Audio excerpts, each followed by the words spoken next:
Será que eu consigo criar uma estratégia de teste efetiva para o meu time? Sim, você consegue. E nesse vídeo eu vou te mostrar como fazer isso através do quadrante de teste ágil. Vem comigo!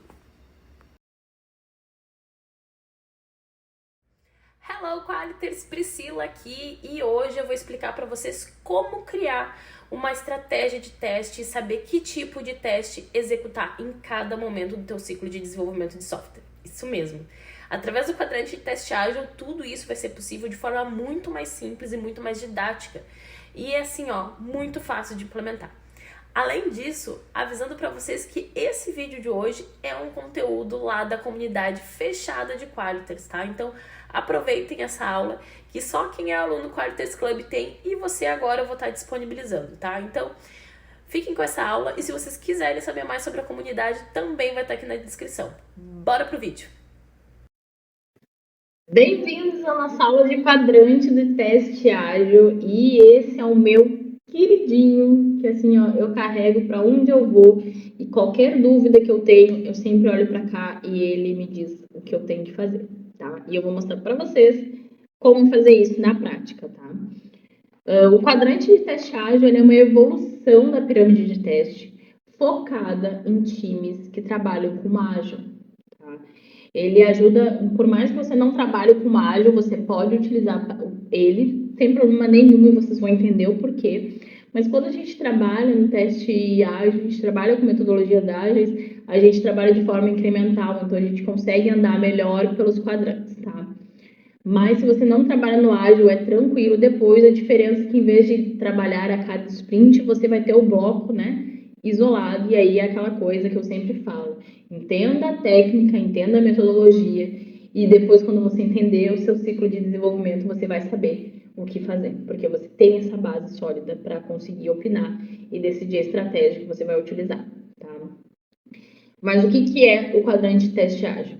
O quadrante de teste ágil, ele utiliza-se dos 4 quadrantes, tá? Para mostrar que tipos de teste você deve executar em cada momento do seu negócio, tá? A gente começa pelo quadrante 1, depois nós vamos para o quadrante 2, depois para o 3 e para o 4, tá? E cada quadrante, ele tem um foco de teste. Então, gente, por isso que eu sou apaixonada nessa técnica, porque se você fica perdido e não sabe que teste utilizar, é só você olhar para o quadrante de teste e você sabe exatamente o tipo de teste que deve executar, sem dúvidas nenhuma, tá? E como que a gente começa? A gente começa pelo Q1, tá? E o Q1, ele tem duas funções. Ele tem a função de suporte em tecnologia, ou seja, você vai utilizar ferramentas para te auxiliar nessa construção de teste. E ao mesmo tempo, né, que ele foca em tecnologia, ele presta suporte ao time. Ou seja, são testes que vão prestar suporte para o time, vão ajudar o time. E isso é feito de forma automatizada. E quais são os testes que estão aqui, tá? Testes unitários, obviamente, né, que eles são feitos no processo de desenvolvimento. Testes de componente, que são os testes unitários, mais focados para componentes do front-end. E eu, Priscila, incluo aqui também, juntando, entendendo a técnica da pirâmide de teste, eu coloco aqui testes de contrato, serviços e integrados. Por quê? Porque os três têm foco em tecnologia, eles são feitos de forma automatizada e eles vão prestar suporte ao time mostrando a qualidade da aplicação em relação às regras de negócio. Então, eu, Priscila, coloco aqui teste de serviço, contrato integrado. Porque aí eu fecho o combo do quadrante 1 com foco em tecnologia, 100% automatizados e prestando total suporte ao time em qualidade de código, tá? Quando você finaliza essa parte de quadrante 1, né, foi entregue, beleza, tá lindo assim, ó, a pipeline tá verdinha, né, que a gente diz que a pipeline tá verde quando passou todos os testes, o time ganhou maturidade, o time tá prezando. E algo muito importante que eu não falei na nossa aula de pirâmide de teste, mas quando você desenvolve testes de contrato, integração e serviço e coloca eles numa pipeline, é responsabilidade do time e não do QA de manter essa automação. Ou seja, deve desenvolver o quebrou e quebrou porque é um erro e não porque foi uma melhoria de código, que acontece. Se aquela funcionalidade está sendo alterada, os nossos testes automatizados também têm que ser melhorados, né, para atender a nova regra de negócio, para atender a nova especificação. Essas alterações de melhoria, não de defeito, porque defeito deve corrigir o código. Situações de melhoria, o dev tem autonomia de ajustar os cenários de automação. Se você quiser, pode, mas vocês têm que entender maturidade de time. Time maduro, tudo que está na pipeline, todo mundo é dono. Se todo mundo é dono, todo mundo pode ir lá e auxiliar e ajustar o código, tá? Esse é um ponto bem importante. Mas, claro, essa maturidade, essa autonomia, você, como QA, vai construir aos poucos, tá? Vai mostrando, vai fazendo treinamento, vai fazendo workshop, vai demonstrando a importância, tá? Porque senão isso gera um gargalo. Por quê? Se cada vez que o dev subir o código, ele tiver que esperar a Priscila se desocupar do que ela está fazendo para corrigir a automação, gerou um gargalo, gerou um funil ali e a esteira não está fluindo porque está esperando a Priscila se desocupar. Então, quando aquilo é do time, quando vai para uma pipeline, o time inteiro tem responsabilidade de manter, tá? Mas vamos para a nossa parte 2, para o nosso Q2, né? Prestamos suporte ao time, está automatizado, funcionou, teve o deploy no meu ambiente de teste. E agora? O que eu faço, Pri? Agora, a gente continua prestando suporte ao time, os nossos testes continuam dando suporte ao time, porém, eles começam a iniciar o foco em negócio, né? E como que isso funciona? A gente vai fazer os nossos testes funcionais, validando o critério de aceite, vendo as funcionalidades, regras de negócio, né? A gente vai criar os nossos testes baseados nas histórias. Nós podemos validar futuros protótipos, né? De tipo, essa funcionalidade nova vai entrar na próxima sprint. Então, você pode validar esse protótipo, ver se ele está coerente. Você vai fazer a sua análise, seu levantamento de requisitos lá para ver se está tudo ok, se não vai ter problema. Você também faz aqui nesse Q2. E vocês podem fazer simulações no ambiente, né? Que às vezes é pré-implementação no cliente. Você pode simular como que vai funcionar. Vai que o seu sistema tem que tem requisitos mínimos no cliente, você pode fazer essas simulações sem problema nenhum, tá? Esse fluxo é tanto automatizado quanto manual, tá? Por quê? De forma manual, simulações são manual, protótipos são manuais, fazer os testes funcionais das funcionalidades, né, do que foi deployado também é manual. E aqui o automatizado que ele fala é aquele E2E, sabe? Aquele E2E que a gente comentou lá no topo da pirâmide, que é para ser por último, aqui ele é tocado, tá? Só que cuidado, não existe 100% de projeto automatizado, tá? Não existe. Isso é algo que é a mesma coisa que a gente viu lá nos 7 princípios básicos de teste de software, que a minha aplicação não tem defeito. Se a aplicação não tem defeito é porque tu não testou direito, tu não explorou outras abas outros tipos de teste. E aqui é a mesma coisa, não existe 100% de automação de front-end. Você validou as regras de negócio através de testes unitários, componentes, serviço, contrato e integração. Seus testes automatizados aqui nesse Q2 são testes de fluxo crítico do sistema. Fluxo crítico. O que faz com que teu cliente não consiga utilizar a aplicação, que faz com que a sua empresa perca milhões de dinheiro. E esses cenários que vão ser automatizados são tomados em decisão, em comum acordo com a sua área de negócio, com o seu PO, com o seu PM. Porque o seu PO, o seu PM vai dizer assim, olha só, esse daqui é o caminho crítico do meu usuário. Fazer um login e fazer... Eu adoro usar esse sistema assim, ó, e-commerce. O que é crítico no e-commerce? Buscar um produto é crítico? Não, não é crítico. Mas você deixar de finalizar um pedido, aí é crítico. Por quê? porque afeta o ciclo do cliente e afeta o bolso da empresa, porque a empresa perde milhões se a pessoa não consegue finalizar uma compra.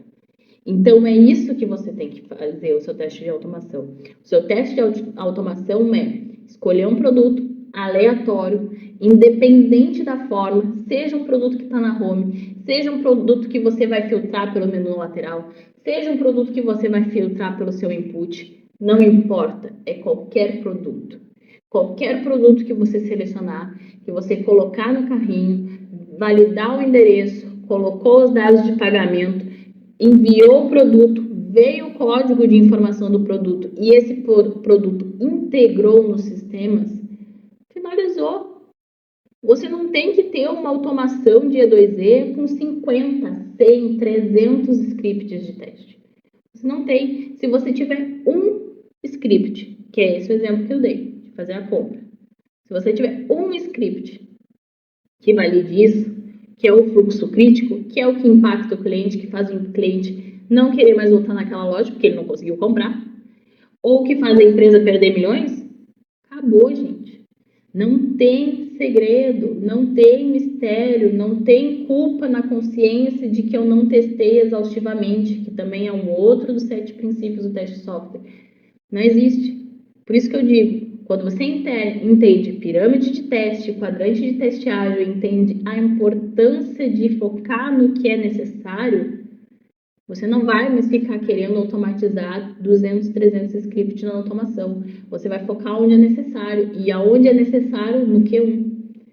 Ou se você olhar para a pirâmide de teste, a base e a camada do meio. Entendem?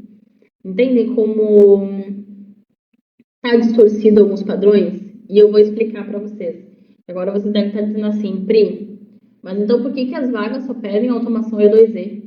Por que eu vou estudar conforme tu está dizendo se as vagas só dizem automação E2E, automação E2E? E aí eu respondo para vocês. Pessoal, eu não estou dizendo para vocês não estudar. Infelizmente, o mercado tem uma visão muito distorcida do que é a automação de testes, tá? O mercado tem uma visão de que a automação E2E resolve todos os problemas. Só que a automação E2E não resolve todos os problemas e o pior, ela pega o problema tarde demais. Tarde demais. Porque quando o momento de você automatizar os seus testes E2E não é na sprint atual, porque na sprint atual o seu sistema está instável. Você só vai automatizar o E2E uma sprint depois, ou quando aquela funcionalidade estiver estável. Porque se você trabalha com ágil, a cada sprint você está entregando de forma incremental melhorias naquela funcionalidade. Ou seja, você só vai automatizar aquela funcionalidade quando toda a funcionalidade for entregue. E aí, isso só vai acontecer na outra sprint. Se você demorou 5 sprints para entregar uma funcionalidade, você só vai automatizar na sexta. Entende? Sendo que, quando você está falando teste de contrato, serviço integrado, você pode automatizar até na mesma sprint. Porque quando entrega aquele endpoint, entregou. Não tem alteração do endpoint. Pode ter uma melhoria, mas aí uma melhoria é uma regra de negócio implementada a mais, sabe? É uma solicitação diferente que foi feita, tá? Então, por isso que é muito importante a gente começar a testar para a esquerda, utilizando o Swift Left, que é o que a gente falou lá nos 7 princípios, nas estratégias de tipo de teste. Testar à esquerda e testar de forma automatizada, tá? Então, por isso que é essa a importância. Automatize à direita, testes E2E. Automatize à direita os testes E2E somente os que forem críticos para o usuário, que faça a empresa perder dinheiro ou perder cliente, tá? E isso é o PO que vai ajudar, tá? Então, você já está começando a entender um pouquinho mais. Então, não é que você não estude, mas pode estudar, mas toque de forma paralela os seus estudos. Estude sobre testes de API ao mesmo tempo que você estude automação, tá? Porque quando você entrar na empresa, você vai ter todo esse embasamento técnico de mostrar o porquê que tu tem que começar por esses testes e não pelo E2E, tá? E, sinceramente, Quando você mostrar todos esses fatos, não tem argumento que justifique você continuar numa automação E2E, porque você vai mostrar, tecnicamente, você vai mostrar o que funciona. Você vai ter técnicas, métodos e tipos de teste te dando forças para essa sua justificativa, tá? Aí um outro medo do QA, né? Tá, Pri, mas e se eu automatizar teste de serviço, contrato, integração e tiver um teste regressivo, né, de E2E, se eu fizer tudo que tu tá me dizendo para fazer, eu vou ficar sem emprego, eu vou perder meu emprego para a máquina, e aí vai acontecer o que todo mundo fala, que é de não ter mais teste manual daqui a pouco, que só vai ser automatizado e blá blá blá blá blá blá blá blá. Sei que você pensou isso, porque eu escuto muito isso quando a pessoa entende. Né? Quando a pessoa entende, a pessoa diz assim, mas eu vou perder meu emprego, então para que eu vou entrar numa profissão que eu não quero automatizar? E eu tô entrando numa profissão onde tudo vai se resumir em Q1, Q2? E aí eu vou perder meu emprego? Para que eu vou entrar? Eu vou ficar então onde eu tô, que é melhor. E aí eu vou te dizer, meu querido, não acaba no Q2. Infelizmente, como a gente utiliza as estratégias erradas, né? Como as empresas estão acostumadas a utilizar estratégias erradas de teste, o QA só fica focado no Q2. Você só fica na roda do rato, do hamster, você fica parecendo um hamster. Aí eu tenho que fazer, analisar, escrever cenário de teste, fazer manual e automatizar. Analisar, fazer cenário de teste, manual, automatizar. Você fica nessa roda a sua vida inteira. Fica nessa roda a vida inteira. Quando você faz a estratégia de teste incorreta, não correta, né? Que é só fazer o E2E. Quando você faz de forma correta, que é focar a automação no Q1 e automatizar só o que for crítico no Q2, você vai abrir um leque de profissões, né? um leque de especialidades, melhor dizendo, que o mercado tem deficiência e que o mercado paga muito bem para quem sabe fazer os testes do Q3 e do Q4. E se você está assistindo esse curso e você está aqui nessa plataforma, você vai aprender isso. E você vai sair na frente de muita gente. E o que são esses testes? O nosso Q3, ele tem um foco em negócio. Mas ao mesmo tempo que ele tem um foco em negócio e é estritamente manual, ele vai começar a criticar o produto. Ele não vai mais só ficar naquela funçãozinha de validar se a funcionalidade está correta. Ele vai criticar o produto a ponto de tornar aquele produto o melhor do mercado, o melhor para o teu cliente. E aí aquele produto vai alcançar assim, ó, milhões de pessoas que ele nunca tinha pensado. Porque você vai começar a criticar o produto para que ele não se foque somente naquelas funcionalidades, que ele ganhe melhor em relação aos outros clientes. E como que ele vai ganhar? Você vai começar a fazer teste de usabilidade. Esse fluxo ele está correto, pessoas entendem esse fluxo, pessoas conseguem usar o seu sistema tranquilo, sem utilizar o manual, sem ter que perguntar previamente, sem ter que ficar 30 minutos olhando para uma tela, tentando entender o que vai fazer, ou sem perguntar para o coleguinha do lado. Não, né? Pois é, isso daí é teste de usabilidade. Isso é teste de usabilidade. Outro ponto, aqui não tá, mas testes de acessibilidade. Gente, hoje, graças a Deus, o mercado está se tornando muito crítico em sistemas se tornarem acessíveis para todos os tipos de deficiência, tá? Seja física, motora, mental, não importa. O mercado está se tornando crítico e falta profissionais capacitados para isso, tá? E isso tudo no Q3, porque tu continua te focando no negócio, mas porém tu começa a criticar o produto. Um outro teste muito legal é o teste de aceitação do usuário em relação a alfa e beta. O que é isso? Você, depois que você desenvolveu a aplicação, antes de liberar para o público grande, você convida públicos específicos que têm a personalidade, que são as personas do seu produto, e convida eles para ir dentro da sua empresa testar aquela aplicação. E aí você consegue verificar se aquilo de lá está ok, se o usuário aceitou corretamente, né? Então, ele não conhece, vocês não explicam nada, simplesmente a pessoa chega, se é um aplicativo, vai entregue no celular, e a pessoa vai pegar o celular e vai começar a analisar, vai começar a brincar. Se é um joguinho, vai começar a jogar, ver se faz sentido, se não faz, se está com dificuldade, e tu vai começar a observar. Normalmente as pessoas que trabalham nessa parte são UX designer, PO, normalmente eles ficam nesse teste. As pessoas ficam sozinhas na sala e essas pessoas ficam só observando numa outra sala. E aí você começa a criticar o produto. Aí depois tem um formulário, tem uma entrevista, né, com as pessoas para você colher todos esses feedbacks. E isso gera insumos para gerar uma melhoria no produto, tá? E por último, mas não menos importante, né? Critica, assim, ó, valendo o produto, mas começa o foco em tecnologia de novo. E aqui a gente utiliza ferramentas, né? E é o nosso Q4. Aqui, gente, é uma fatia mínima dos testadores, dos analistas de teste, qualquer nomenclatura que seja. E eu me incluo nessa fatia de pessoas que não sabem, né? Existe uma fatia muito pequena de pessoas que sabem, uma fatia gigantesca de pessoas que não sabem. E, gente, o profissional que sabe fazer teste de carga, performance e segurança, o cara ganha muito dinheiro, não só nacionalmente aqui no Brasil, quanto mundialmente. Porque, como vocês podem ver, cada vez mais as empresas grandes estão sendo vistas, né, por hackers e cobrando milhões de bitcoins, né?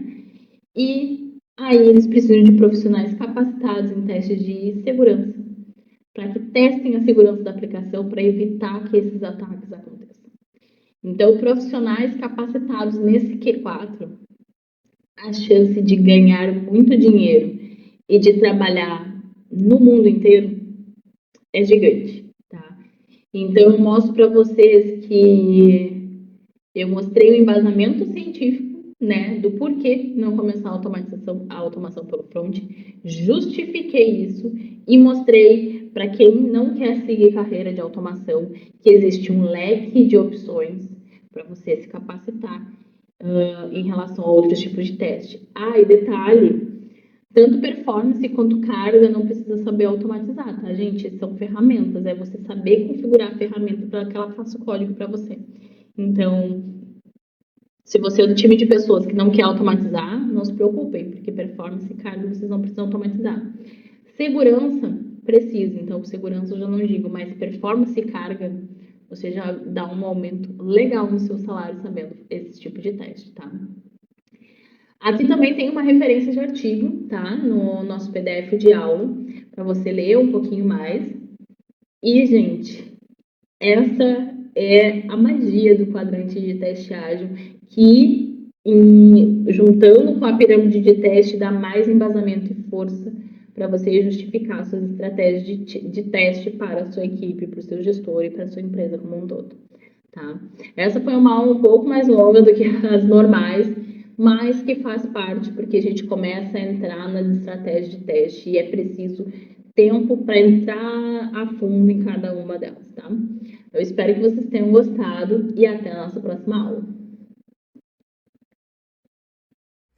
E aí, Qualiters, gostou da aula, né? Então, não esqueçam de se inscrever no canal, ativar o sininho para ter todas as notificações, porque toda quinta-feira tem vídeo novo aqui. E também de dar a compartilhada, gente, nesse vídeo. Compartilhem lá no seu LinkedIn, no seu Instagram, no seu grupo de amigos, porque assim, dessa forma, você curtindo, se inscrevendo e compartilhando o conteúdo, o YouTube vai entender que o meu conteúdo é relevante e vai entregar ele para mais e mais pessoas e vai fazer com que eu, na semana que vem, volte aqui e traga mais um vídeo exclusivo para você, tá? Então, não esquece disso, já tem as minhas redes sociais aqui na descrição e se você quer saber mais sobre esse tema, eu publiquei um artigo essa semana também, que o link vai estar aqui na descrição, tá? Então, beijos, Qualiters, e nos vemos a semana que vem. Até mais!